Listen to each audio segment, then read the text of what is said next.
Bonjour à tous et à toutes, chers auditeurs. Ça nous fait plaisir de vous avoir avec nous aujourd'hui. Nous débutons une nouvelle série d'émissions intitulée Le combat spirituel. Nous croyons fermement qu'avec tous les événements qui se produisent dans le monde aujourd'hui, les chrétiens doivent savoir qu'est-ce que c'est le combat spirituel et ce monde. Et en particulier aujourd'hui, on parle du monde des ténèbres. Et pour pouvoir y voir plus clair, nous avons invité le pasteur Michel Badé aujourd'hui avec nous. Bonjour, pasteur Badé. Bonjour, Mika. Merci d'être venu dans nos studios. Merci pour l'invitation et je remercie Dieu pour cette opportunité. OK, alors j'aimerais vous poser d'abord une première question. Qu'est-ce que le combat spirituel pour les gens qui n'y connaissent rien? Comment est-ce qu'on pourrait définir ça? Merci. Je vais donner une définition qui m'est très propre, qui n'est pas forcément une définition à laquelle tout le monde va adhérer, mais une définition fonctionnelle pour moi. Et pour moi, je définis le combat spirituel par opposition au combat physique. Ce combat-là où l'homme va laisser tout ce qui est âme charnelle pour utiliser des âmes spirituelles. Pourquoi? Parce que c'est un combat qui met en opposition le royaume de Dieu et le royaume de Satan. D'accord. C'est un combat qui met en opposition des anges qui sont fidèles à Dieu et des démons qui sont fidèles à Satan. Et c'est un combat dans lequel l'homme croyant, le croyant sur terre, par ses prières ferventes et persistantes, peut avoir la victoire sur les forces maléfiques. Donc, pour moi, le combat spirituel, c'est ce combat-là contre toute l'armée de Satan, qui n'est pas un combat contre la chair et le sang, nous allons le voir plus tard. Ce n'est pas un combat contre des sectes, ce n'est pas un combat contre une religion, c'est un combat contre des forces invisibles qui sont sous le contrôle de Satan lui-même. Pourrions-nous regarder un peu la parole de Dieu pour voir qu'est-ce que la Bible en dit? Dans 2 Corinthiens chapitre 10, verset 4, nous allons lire « Car les âmes avec lesquelles nous combattons ne sont pas charnelles, mais elles sont puissantes par la vertu de Dieu pour renverser des forteresses. » Alors, ce texte nous dit clairement que ces âmes ne sont pas charnelles.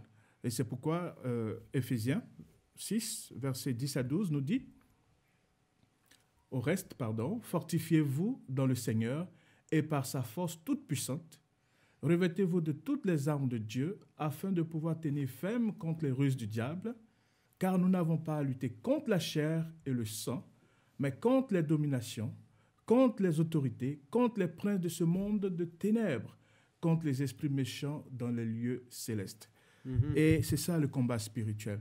Donc, le combat spirituel, ce n'est pas la chair et le sang, c'est-à-dire ce n'est pas une personne devant nous qui est notre ennemi dans ce combat spirituel, mais c'est les forces que cette personne peut invoquer, peut inviter contre nous. Donc, certains se focalisent sur une dénomination exotérique ou bien une dénomination orientale. Non, le combat spirituel, ce n'est pas contre une dénomination orientale, ce n'est pas contre une secte. Ce sont les forces que ces religions orientales, ces sectes invoquent qui sont en cause, et c'est contre ces forces que nous luttons. OK, donc des puissances surnaturelles au-delà du monde physique dans lequel nous vivons. Merci bien. OK. Et si on se pose l'autre question suivante, qu'est-ce que sont justement les démons? Vous avez mentionné ce mot-là. Est-ce que ce sont des choses qui existent vraiment ou c'est juste une image dont la parole de Dieu nous amène pour nous parler d'une force qui est le mal? Qu'est-ce que sont les démons? Merci. C'était dirait que parler des démons ferait allusion à une superstition du Moyen-Âge. Non. Certains auteurs qui ont fait l'expérience du combat spirituel et qui ont vu comment ces êtres déchus, d'après ce que nous allons voir, qui étaient auparavant au service de Dieu, mais dans la rébellion qu'il y a eu au ciel, se sont rangés du côté de la désobéissance avec Satan. Ces êtres sont réels, ils sont cruels, ils sont très avides de destruction. Donc, ce sont des anges déchus. Nous allons voir dans Apocalypse chapitre 12. La Bible nous dit « Il y eut guerre dans le ciel. Michel et ses anges combattirent contre le dragon, et le dragon et ses anges combattirent, mais ils ne furent pas les plus forts, et leur place ne fut pas trouvée dans le ciel. Et il fut précipité, le grand dragon, le serpent ancien, appelé le diable et Satan, celui qui séduit toute la terre, et il fut précipité sur la terre, et ses anges furent précipités avec lui. Donc ici, les démons dont nous parlons sont ces anges qui ont été précipités avec Satan sur la terre. Et la suite de ce texte va nous parler de comment les cieux doivent se réjouir. Donc, c'est pourquoi réjouissez-vous, cieux, et vous qui habitez dans les cieux, mais malheur à la terre et à la mer, car le diable est descendu vers vous, animé d'une grande colère, sachant qu'il a peu de temps. Donc, ces esprits créés par Dieu, qui, dans la rébellion que Satan a organisée, se sont alliés à la désobéissance, sont descendus furieux d'avoir perdu leur place dans le ciel. Et ils viennent avec cette colère contre la créature humaine créée à l'image de Dieu. Donc, c'est un plan de destruction que Satan et ses démons ont contre l'être humain créé à l'image de Dieu. OK. Et dans le texte, vous venez juste de mentionner aussi, on fait référence au serpent. On revient directement à ce moment-là au livre de la Genèse, n'est-ce pas? Exactement. Où il y avait le serpent qui vient tenter Adam et Ève. Donc, ce sont des êtres qui existent, qui ont une intelligence et qui sont en rébellion, comme vous venez de le mentionner. Effectivement. Dans Hébreux chapitre 1, le verset 14, oui. La Bible nous dit, ne sont-ils pas tous des esprits au service de Dieu, envoyés pour exercer un ministère en faveur de ceux qui doivent hériter du salut? Et par contraste à ce que ces anges de Dieu font, les démons, en symétrie diabolique, symétrie négative, font autant. Et lisons le texte suivant, dans 1 Pierre. Première épître de Pierre, chapitre 5, verset 8. Soyez sobres, veillez. Votre adversaire, le diable, ça c'est y compris lui et ses démons, rôde comme un lion, rugissant, cherchant qui dévorer. Et cela va nous permettre d'énumérer quelques caractéristiques, parce que c'est toute une stratégie. Quand le lion rôde, quand le lion rugit, et il crée la panique dans la savane, il crée la peur. Donc, c'est toute une stratégie. Ça veut dire quoi? Que ces démons sont des êtres intelligents, sont des êtres créés avec beaucoup de subtilité, beaucoup d'habileté. Et ils ont beaucoup de connaissances, 6000 ans d'expérience. Ils savent tout sur la géographie, sur l'histoire, sur la sociologie, sur la psychologie. Ils utilisent même les nouvelles technologies de publicité que nous connaissons aujourd'hui. Ces démons les utilisent. Ça par exemple, beaucoup sur les êtres humains aussi, j'imagine aussi. Bien sûr. Ils connaissent notre physionomie, notre anatomie, notre physiologie. Okay. Ils connaissent tout ça. Ils connaissent la Bible. Donc, ils savent comment citer la Bible et mélanger un peu de vérité avec 90% de mensonges, comme Satan même l'a fait dans le Jardin d'Éden.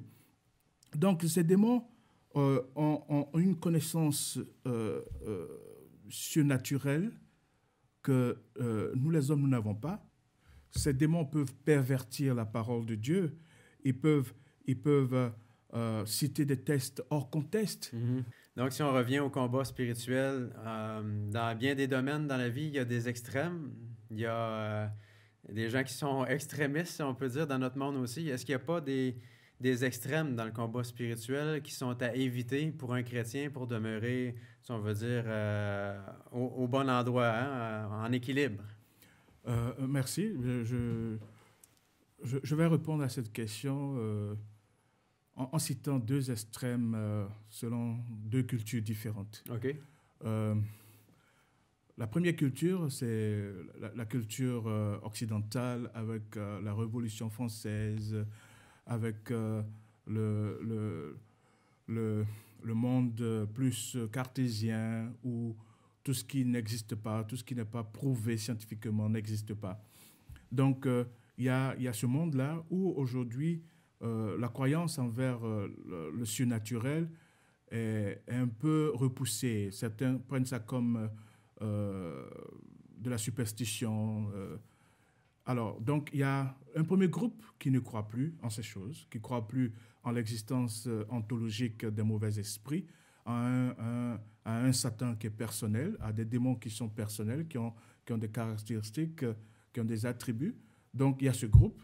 Et là, il faut faire attention parce que beaucoup de psychiatres ont montré que certaines maladies ne répondent plus à la logique scientifique. Ils ont démontré que certains médicaments pour traiter certaines maladies post-traumatiques ou pour traiter certaines maladies mentales ne font pas d'effet. Et certains ont humblement reconnu qu'il y a quelque chose derrière cela. Il y a des forces surnaturelles qui sont responsables de certaines maladies. Donc, le premier groupe qu'on veut éviter, c'est de ne pas croire. Hein. On veut éviter ce groupe qui prône un monde plus surtout physique, et où le spirituel n'a pas sa place. Donc, cette position de forte sécularisme et où aujourd'hui la croyance au monde spirituel est mise de côté, c'est un danger. Ceux par le fait même, j'imagine, qui rejettent Dieu aussi. Dieu n'existe pas, on ne peut pas le prouver le en laboratoire. Voilà. Donc, s'ils rejettent Dieu, ils vont rejeter aussi Satan, qui est l'ennemi de Dieu. Donc, ça, c'est quelque chose que nous allons éviter. Et ça, c'est surtout pour la culture occidentale. Nous sommes ici au Canada, où le sécularisme prend de l'ampleur. Donc, beaucoup de jeunes aujourd'hui sont influencés par leurs enseignants, par leurs professeurs d'université. Et nous voulons mettre en garde contre cette crise de la foi dans ce domaine-là. Ensuite, il y a l'autre extrême. L'autre extrême d'où moi je viens. Par exemple, les cultures du tiers-monde, en Afrique, en Asie, où il y a une forte croyance dans le monde surnaturel. Et où la tendance de voir les démons un peu partout est très prononcée. Et où cette pratique nous dédommage de notre culpabilité, de notre responsabilité, nous dédommage de notre moi qui est la chair qui s'exprime par nos faiblesses et tout le reste. Donc nous voulons mettre en garde contre ces deux extrêmes. Et nous disons que si nous ne devons pas ignorer que Satan existe, nous ne devons pas aussi le voir partout. Donc, il ne faut pas ignorer que Satan existe, mais il ne faut pas le voir partout. Et pour nous, chrétiens, nous croyons que derrière les scènes de l'humanité aujourd'hui, il y a des forces invisibles. Il y a des forces invisibles qui sont en action. Et nous croyons que Dieu est en action, mais nous croyons aussi que Satan est en action. Et le combat spirituel, c'est ça, la véracité. Comment sentir Dieu en action et se laisser utiliser par Dieu, ou comment éviter pour que Satan nous utilise et souvent détruise notre vie. Quand ces démons entrent dans nos vies par la musique, par le jeu, par des relations illicites, par même la consommation de certaines drogues, ces démons détruisent notre vie à plusieurs égards. Peut-être que nous aurons l'occasion de voir cela. Donc, très important dans notre vie spirituelle de bien situer dans aucun de ces deux extrêmes-là. Vraiment. Et en fait, on peut se poser justement la question, il y a toutes sortes de choses qui peuvent arriver dans notre vie. En tant que chrétien, on veut refléter davantage le caractère de Jésus. On est ses disciples, on veut suivre ses traces. Et parfois, on se pose la question, est-ce que ce ne serait pas justement un démon à la source du problème, ou la parole de Dieu nous dit aussi qu'on a une nature déchue. Donc, on a hérité du péché d'Adam sans l'avoir nécessairement choisi. Donc, qu'est-ce qui est la cause de nos problèmes? Est-ce que c'est quelque chose qu'on peut voir un peu plus clair dans nos vies? Oui, merci. Je pense que nous avons des versets bibliques qui vont nous aider à comprendre les œuvres de la chair. Donc, c'est pas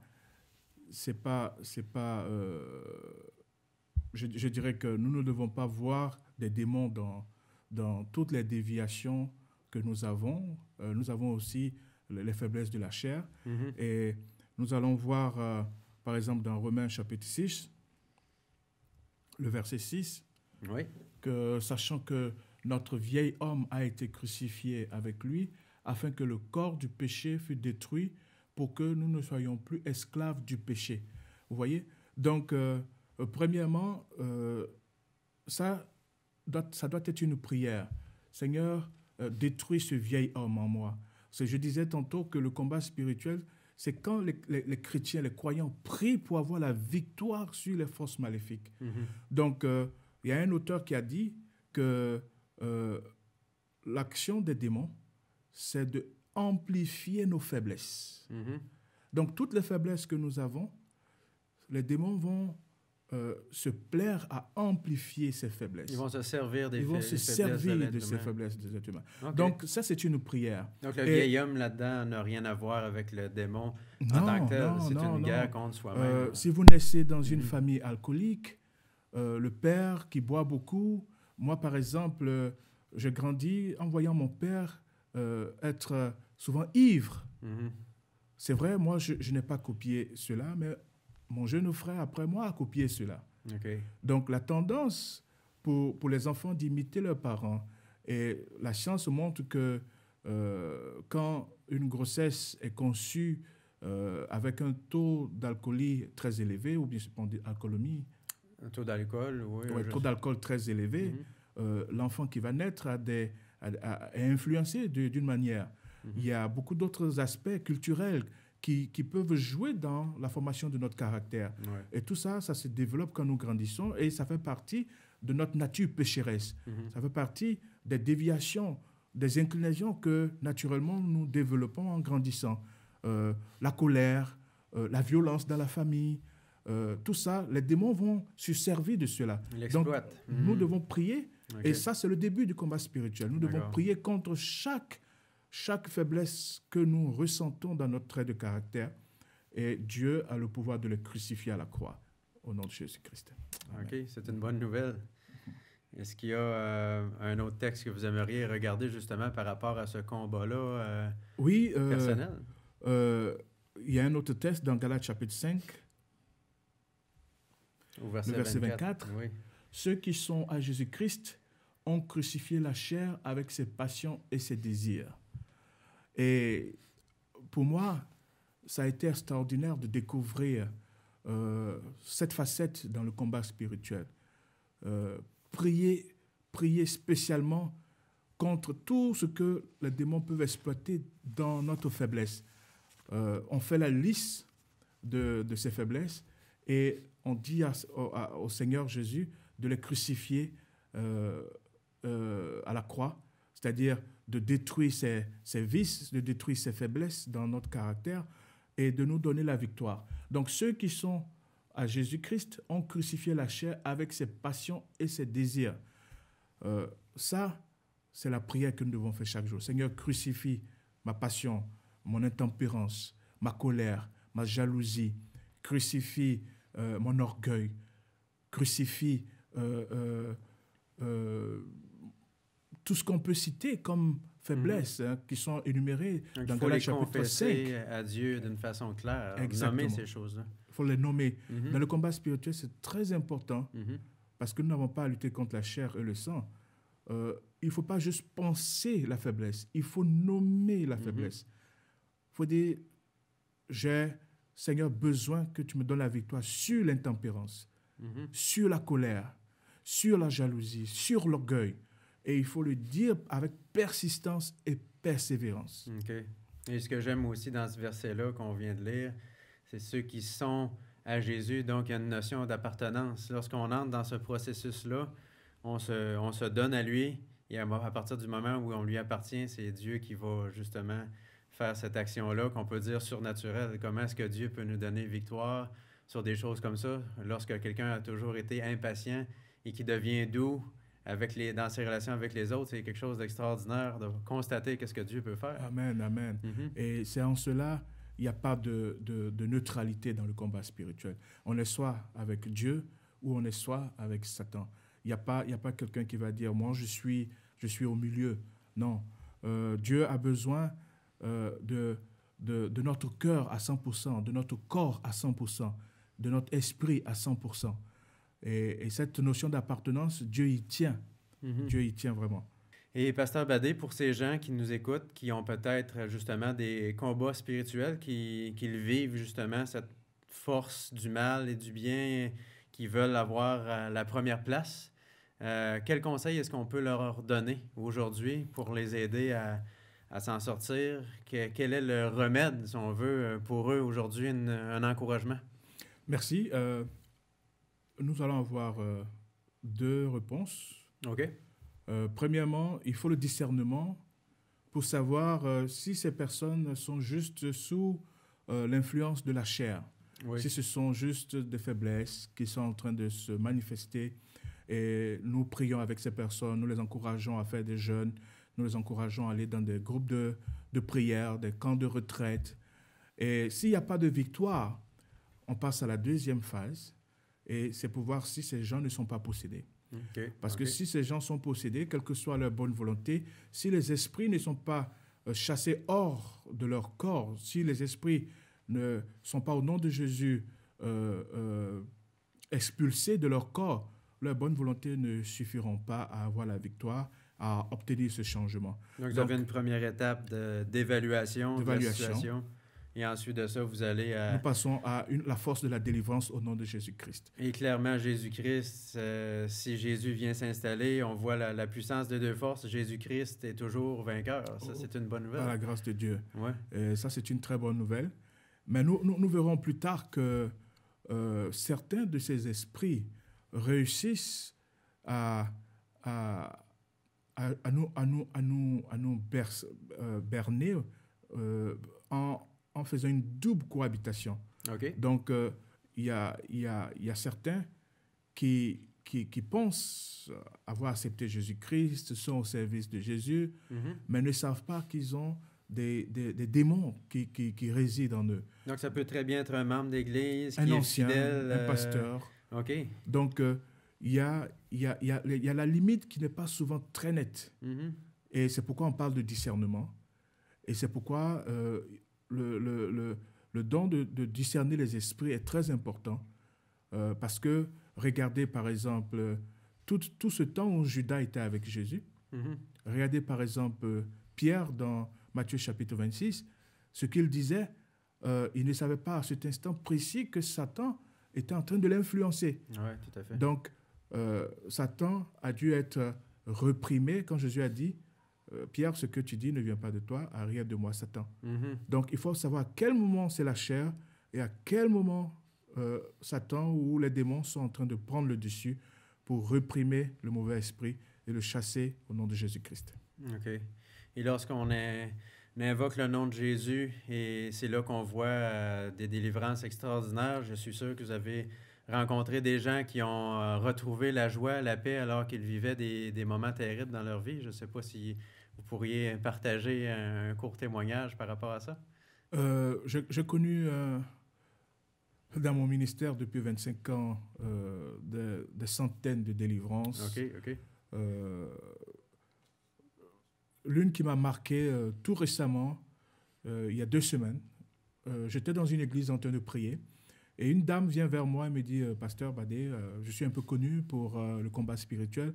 Ma fille fait des crises épileptiques et je voudrais que tu pries avec nous pour que vraiment ces crises-là réduisent d'intensité. » Et j'ai dit « Bon, nous allons voir si c'est vraiment une crise épileptique ou si c'est un cas de possession ou une influence démoniaque. » Et je dis simplement, Seigneur Jésus, nous sommes en ton jour sanctifié et béni. Si ces crises épileptiques sont d'origine médicale, trouve les remèdes qu'il faut, conduis ta fille vers le meilleur médecin, la meilleure prescription. Ouais. Mais si cette crise est d'origine démoniaque, expose ces démons au nom de Jésus. Et la jeune fille est tombée par terre. Oh, OK. Et sur place, la maman a vu que les crises à répétition n'étaient pas une crise médicale, mais c'était des attaques démoniaques. Donc nous avons dû procéder à la guérison, à la délivrance de cette jeune fille ce samedi matin. Et je suis retourné 2 semaines après pour voir, j'ai testé. Et d'abord, j'ai eu le témoignage qu'elle ne faisait plus ses crises épileptiques. Et quand on a testé encore pour voir s'il y avait des esprits impurs cachés dans sa vie, Dieu nous a montré qu'elle avait été délivrée. Et c'était toute la joie de la famille. Amen. Gloire à Dieu. Et je me tourne vers vous, chers auditeurs. C'est un encouragement qu'on vient d'entendre aujourd'hui au cours de cette émission, qu'avec Jésus-Christ, nous pouvons être vainqueurs. Cherchez-le de tout votre cœur et vous trouverez certainement la paix, le repos, la joie qui vient du ciel. On vous invite à revenir aux prochaines émissions. Merci.